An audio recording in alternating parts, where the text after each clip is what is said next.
That resonated with me on a level one didn't think it would. That kind of selflessness towards another person is the definition of real love. I know, it sounds like I'm just trying to justify in my head that sleeping with her was the right decision. To me it was, and I plan on exploring what's to come with Nina and I with total commitment. Okay, on to yesterday, the day I met my wife and her lawyer to discuss the divorce. It's now been 2 weeks since I ghosted my STBXW.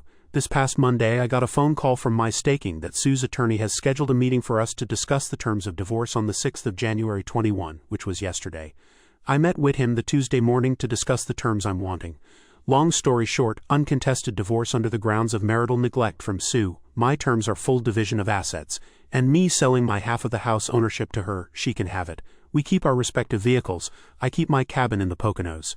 And under the pretenses of marital neglect, she gets no spousal support from me. As for 17, what I'll refer to my son as from here on, he's free to choose who he wants to reside with following the divorce, which will most likely be me. So Wednesday comes and I show up to my lawyer's office dressed in my Johnny Cash best.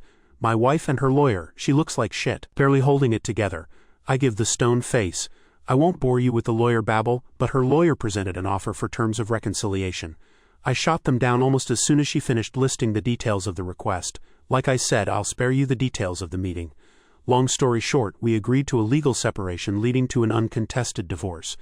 The only revision is that I will pay her $653 a month of temporary spousal support to cover the cost of utilities, until she's gainfully employed again. Yep, she got fired for fucking POS. He got canned as well up to a year after the finalization. I make enough that it won't hurt me financially even if she drags her feet finding a new job, and she's got enough in her savings to live off of for quite some time. Once a full calendar year has passed after the finalization date of the divorce has passed, she's on her own. Small price to pay for being rid of her cheating ass. It'll take roughly 3 months for things to go through. So early April, if there's no cock-ups, I'll be free of her. So after the meeting, my lawyer gives me some final words before telling he'll be in touch to update me on the progress of the filing. Back out on the street, Sue chases me down and asks, can we talk? I figured I'd give her at least that.